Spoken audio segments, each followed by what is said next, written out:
Close your eyes for a moment and picture yourself standing at the edge of a cliff, the dark sea stretching out endlessly below, the wind pulling gently at your clothes while waves move against black rocks far beneath you. And somewhere out on that water, a single wooden ship glides forward with its sail full and its hull slicing through the waves, carrying men toward a world nobody has charted yet. And tonight their story is yours to rest inside, because long before anyone called them Vikings.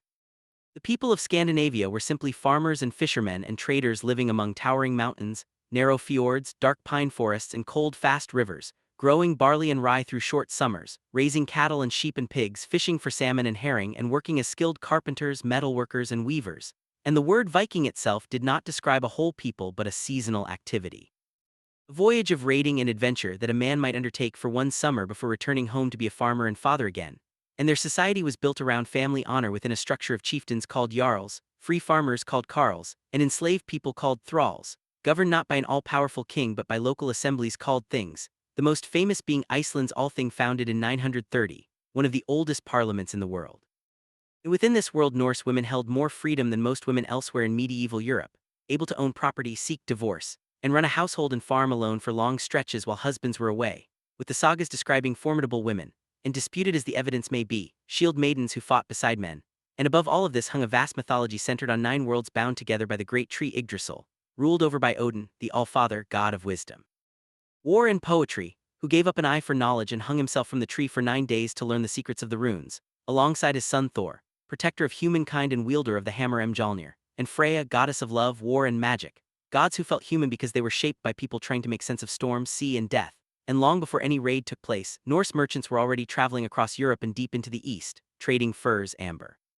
and walrus ivory for silver and silk, founding trading settlements along the rivers of what is now Russia and helping shape the early growth of Kiev, so that when the Viking Age finally began, the foundation of skilled seafaring, established trade routes, and a warrior culture that prized courage was already firmly in place, waiting only for a spark. And that spark arrived through an invention that made everything else possible.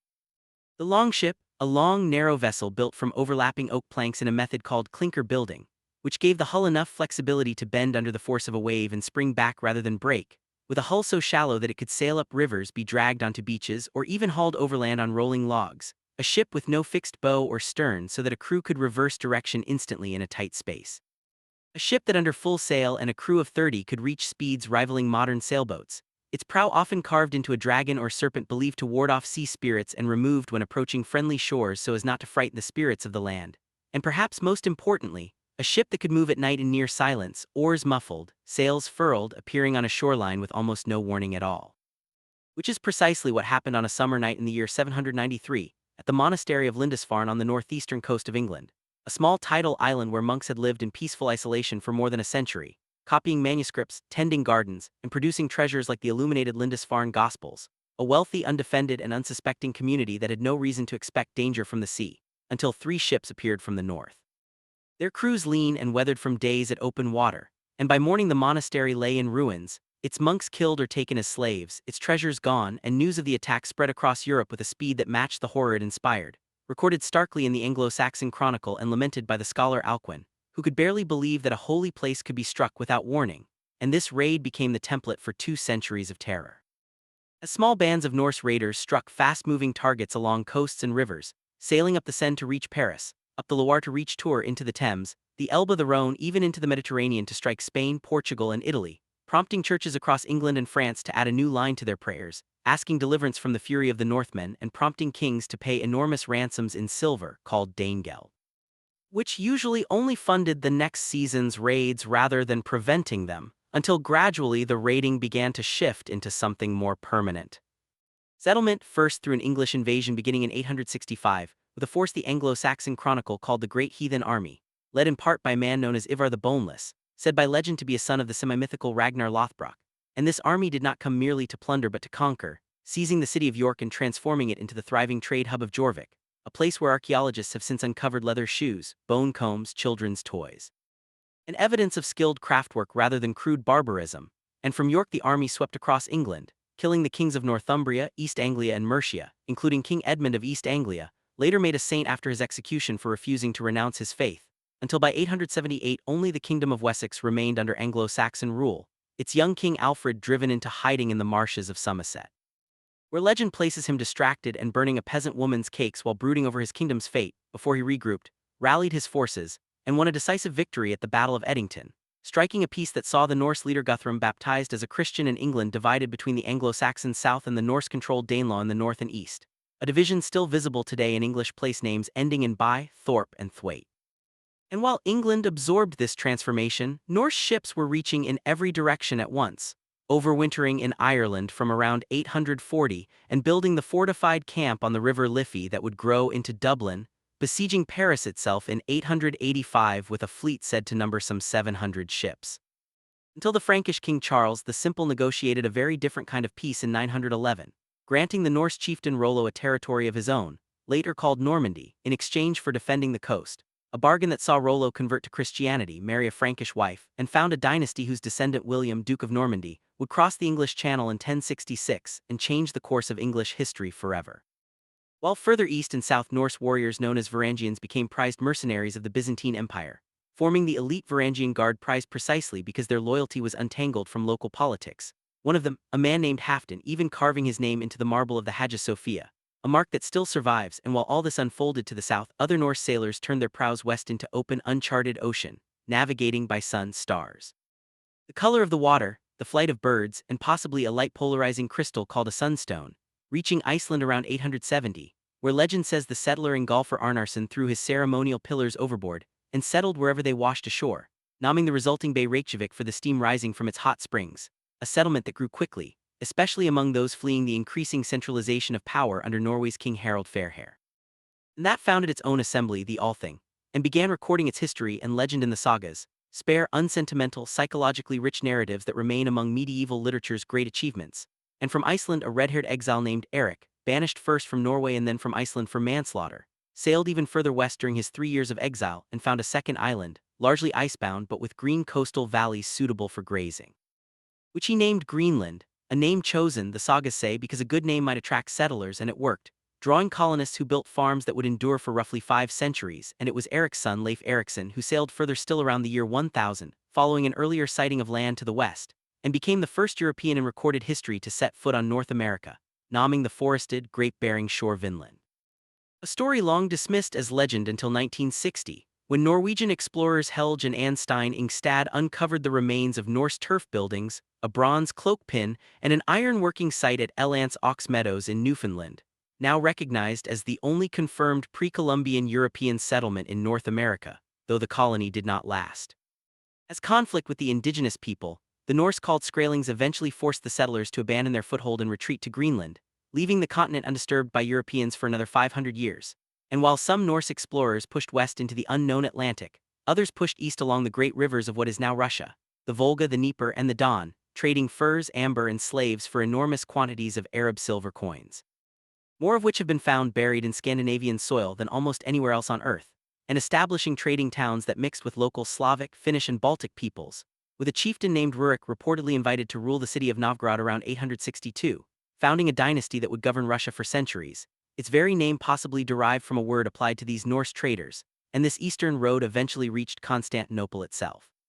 The city the Norse called Miklagard, where Norse warriors formed the Byzantine emperor's elite bodyguard, well paid and deeply trusted precisely because they had no stake in local politics. One of them, Harald Hardrada, rising to become king of Norway before launching his own doomed invasion of England in 1066, defeated at Stamford Bridge only 3 weeks before William of Normandy landed in the south, 2 descendants of the same Viking world colliding with England within the same autumn. And threading through every one of these journeys was a rich spiritual and cultural life lived around the hearth, in longhouses built of timber and turf where families slept close together for warmth, animals sheltered at one end through the harshest winters, women held real authority symbolized by the keys worn at their belts, meals of porridge, bread, dried fish, and fermented dairy sustained households through lean months. And children played with carved wooden toys and learned strategy games while listening to their elders recount the deeds of gods and ancestors by firelight, stories that in Norse mythology described a universe rooted in the great tree Yggdrasil, ruled from Odin's golden hall Valhalla, where fallen warriors trained by day and feasted by night in preparation for Ragnarok, the foretold twilight of the gods, when the trickster Loki would break free, the wolf Fenrir would slip his bonds, the serpent Jormungandr would rise from the sea, and the gods themselves would fall in battle before the world burned and sank beneath the waves, only to rise again green and renewed, a cyclical vision of ending and rebirth that gave Norse cosmology a strange comfort even in catastrophe, stories preserved and performed by skalds, poets whose intricate verse of alliteration, internal rhyme, and metaphorical kennings, the sea called the whale road, gold called the fire of the sea, made them the living memory of a largely oral culture, later recorded by Icelandic writers in sagas whose influence would eventually shape J.R.R. Tolkien's own visions of dragons, cursed treasure, and quiet heroism, while Norse woodcarving, metalwork, and knotwork patterns spread through every culture the Norse touched, and runestones raised across Scandinavia still stand today, weathered but legible testimony to lives once lived, and gradually, as Norse settlers integrated into the thoroughly Christian societies of England, France, Ireland, and Byzantium, Christianity flowed back into Scandinavia itself, first through the political conversions of rulers like Denmark's Harald Bluetooth, who raised a runestone at Jelling proclaiming that he had made the Danes Christian, and then through more forceful campaigns like that of Norway's King Olaf Tryggvason. While Iceland adopted Christianity around the year 1000 through a decision of the Althing that pragmatically preserved a few old customs like eating horsemeat, and the old gods did not vanish so much as recede into folklore, place names, and the days of the week: Tuesday for Tyr, Wednesday for Odin, Thursday for Thor, Friday for Freya, surviving above all because Christian monks in Iceland chose to write the old myths down. And this long transformation reached its most dramatic conclusion in 1066, when William, Duke of Normandy and great-great-great-grandson of the Norse chieftain Rollo, crossed the English Channel after Harold Godwinson's exhausted army had already defeated Harald Hardrada in the north, meeting Harold's forces near Hastings, where an English shield wall held through most of a long day, until a broken pursuit exposed its flank. An arrow struck Harold, and William was crowned king on Christmas Day, reshaping the English language, aristocracy, and legal system so thoroughly that this final, most consequential Viking-descended conquest is often remembered as something else entirely, even as it carried Norse blood and ambition to its logical conclusion. And elsewhere, quieter endings were unfolding too, as the Norse colonies in Greenland, home to perhaps 4,000 or 5,000 people at their height, sustained by cattle, sheep, walrus, ivory, and trade with Iceland and Norway, gradually faded under the pressure of a cooling climate, a collapsing ivory trade undercut by African imports, disrupted trade networks following the Black Death, and possibly strained relations with the Inuit, until the western settlement was found abandoned by a visiting priest in the 1340s, its animals wandering ownerless, and the eastern settlement's last written record, a wedding at H. Valsey Church in 1408, simply trails into silence, leaving an empty stone church still standing today as the only witness to what happened. And by the time the Viking Age is conventionally said to have closed with the Battle of Stamford Bridge in 1066, Scandinavia itself had become thoroughly woven into the fabric of Christian Europe, its kings centralized, its merchants indistinguishable from their continental trading partners, its old raiding energy absorbed into ordinary statecraft, yet its legacy proved larger than its brief centuries of dominance. Surviving in the thousands of Norse-derived English words we use without a second thought: egg, knife, window, husband, happy, skin, sky, anger, in place names scattered across England, Ireland, France, and Russia, in Iceland's Althing, still the world's oldest continuously operating parliament, in the sagas that inspired modern fantasy literature, in the knotwork patterns still echoed in art and tattoos worldwide, in the names of the days of the week that quietly honor gods most people no longer worship, and in the enduring image of the longship itself, most famously preserved in the intricately carved Oseberg ship unearthed in Norway in 1904, and now resting in Oslo's Viking Ship Museum, a vessel over 1,000 years old that still draws visitors into a hushed, almost gravitational silence, and it is worth lingering a while longer on the details that made this world so vivid. Because the Norse were never quite the crude, horn-helmeted marauders of later imagination, but a people whose everyday competence and craftsmanship rivaled their reputation for violence, evident in the sheer engineering of the longship itself, whose builders selected oak trees for their natural curves rather than cutting straight timber and forcing it into shape, whose iron rivets were driven through overlapping planks with a precision that let the hull flex like a living thing in heavy seas, and whose steering oar, mounted on the right side of the stern, gave English the word starboard, while the left side, kept clear for docking, gave English the word port, small linguistic fossils of a maritime culture that shaped the language of sailors for 1,000 years afterward. And this same attention to craft extended into every corner of Norse life, into the loom-woven wool that made their sails, treated with animal fat to shed water, into the leatherwork uncovered at Coppergate in York,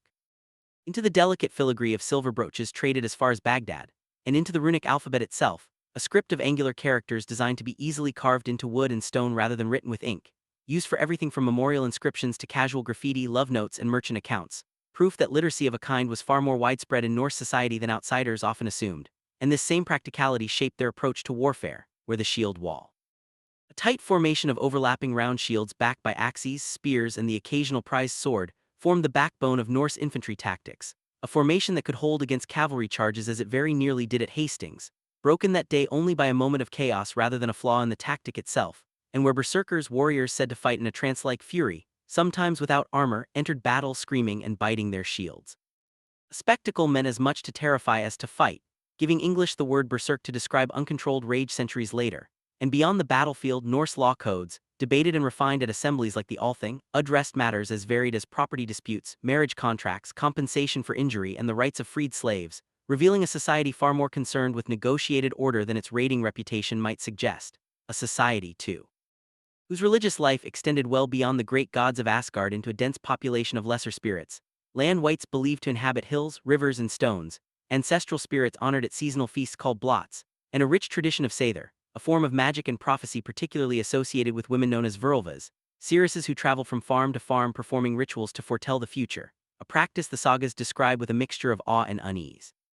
And this same spiritual complexity carried into Norse understanding of fate itself, embodied in the three Norns who wove the destiny of gods and mortals alike beneath the roots of Yggdrasil, a fate the Norse believed could not be avoided but could be met well with courage and dignity, which is perhaps why the sagas so often dwell not on whether a hero will die but on how he chooses to face it, and this fatalism shaped their approach to exploration as well, an eagerness to sail into open, uncharted water that seems almost inseparable from a worldview in which death was inevitable but reputation was not. And this same spirit carried Norse sailors not only to Vinland, but scattered them as merchants, mercenaries, and settlers across an extraordinary geographic range, from the Caspian Sea in the east, where Arab writers like Ahmed ibn Fadlan left detailed and sometimes startled accounts of Norse traders he encountered along the Volga, describing their tall stature, tattooed bodies, and elaborate funeral rites involving ship burial and sacrifice, to the shores of Sicily and North Africa in the south, raided by Norse fleets probing ever further from home, to the high Arctic in the north, where Norse hunters ventured into the waters around Svalbard in pursuit of walrus, ivory, and seal, a resource so valuable that a single tusk could fund an entire voyage. And this restless expansion inevitably reshaped the cultures it touched as much as it was reshaped by them, producing hybrid societies like the Rus of Kievan lands, part Norse and part Slavic, and the Normans of France, who within a few generations abandoned the Norse language for French, yet carried forward a martial energy and administrative ambition that would carry Norman knights not only to Hastings, but into southern Italy and Sicily, where Norman adventurers carved out their own kingdoms far from any longship, and into the Holy Land during the Crusades that followed, a reminder that the Viking Age never really ended so much as it dissolved into the wider currents of medieval European history, its distinct identity fading even as its people and their descendants kept shaping events for centuries afterward. And this slow dissolution is nowhere more poignant than in Greenland, where archaeologists piecing together the final years of the Norse settlements have found signs of a community adapting as best it could, shifting its diet increasingly toward seals as cattle became harder to sustain, trading fewer goods as ships from Europe grew less frequent, and clinging to Christian burial practices and church attendance even as resources dwindled, a slow contraction rather than a single catastrophe, ending finally in the silence of that last recorded wedding at Hvalsey in 1408, after which the historical record simply stops, leaving only ruins, a scattering of Norse artifacts mixed with more recent Inuit material suggesting some final period of contact and possibly coexistence. And centuries of speculation that modern archaeology continues to narrow but has never fully resolved, and it is worth remembering too, how much of what we know about this entire age comes down to chance survival, a scrap of parchment here, a waterlogged ship timber there, a single runestone standing in a Swedish field long enough for someone to notice and record it, because the Norse themselves left comparatively little in the way of written history from within the period itself, relying instead on oral memory carried by skalds until Christian scribes in Iceland, working 2 or 3 centuries after the events they described, finally set the old stories down on vellum, meaning that much of what feels like solid historical fact is in truth a careful blend of archaeology, scattered outside testimony from Frankish monks, English chroniclers, Arab travelers, and Byzantine officials, and a literary tradition composed after the fact by people who were themselves already several generations removed from the pagan world they were describing, a fact that has made the Viking Age one of the most actively debated periods in medieval scholarship, with historians still arguing over basic questions like how large the Great Heathen Army really was, whether Ragnar Lothbrok existed as a single historical figure or as a composite of several different raiders whose exploits were folded together in later storytelling, and how much of the shield maiden tradition reflects genuine warrior women and how much reflects later literary invention, debates that in recent decades have been reshaped by new archaeological techniques, including DNA analysis of skeletons once assumed by their grave goods to be male warriors that have in some cases turned out to be biologically female, findings that continue to complicate simple assumptions about gender roles in Norse society. And the same scientific re-examination has reshaped our understanding of Norse appearance and identity as well, with genetic studies showing that Viking Age Scandinavia was considerably more diverse than popular imagination suggests. Its trade and raiding networks bringing genetic and cultural influence from the British Isles, the Baltic, and beyond into local populations, complicating any tidy modern notion of a pure or isolated Norse people. And this diversity is mirrored in the sheer geographic reach of the objects Norse traders carried home. Silk from China, glass beads from the Rhineland, cowrie shells from the Indian Ocean, and Buddha figurines from South Asia have all turned up in Scandinavian graves. Evidence of trade networks stretching thousands of miles beyond the raiding grounds most people associate with the Vikings. And this wide-ranging contact helps explain why the memory of the Norse persisted so vividly in so many different places long after the age itself had ended, surviving not only in England, Ireland, France, and Russia, but in local folklore across the Baltic and even in Constantinople, where later Byzantine writers still reference Varangian service centuries after the last Norse guardsman had died. And in modern times the same memory has been continually reshaped and reinterpreted, romanticized in the 19th century by writers and artists eager for a heroic Northern European past, distorted in the 20th century by nationalist movements that tried to claim Norse imagery for their own political purposes, and revived again more recently through careful archaeology, popular television, and a renewed public fascination that tries, imperfectly but genuinely, to separate the real Norse world of farmers, traders, poets, and explorers from the exaggerated horned helmet caricature that never actually existed in their own time. And perhaps this ongoing reinterpretation is itself the truest continuation of the Norse tradition of memory. The same impulse that once drove a skald to compose a verse by firelight or a grieving family to raise a runestone in a quiet field, an insistence that a life, a voyage, or an age should not simply vanish without being spoken of again. And so the story comes full circle back to that same dark water where it began. The sail furled now, the oars stilled, the longships resting in museums and burial mounds while the people who built them are gone but not silent, still speaking through the words we use. The maps we read, the stories we tell our children, and the quiet, patient understanding, woven into their own mythology of ending and renewal, that nothing truly disappears so long as someone remains willing to listen.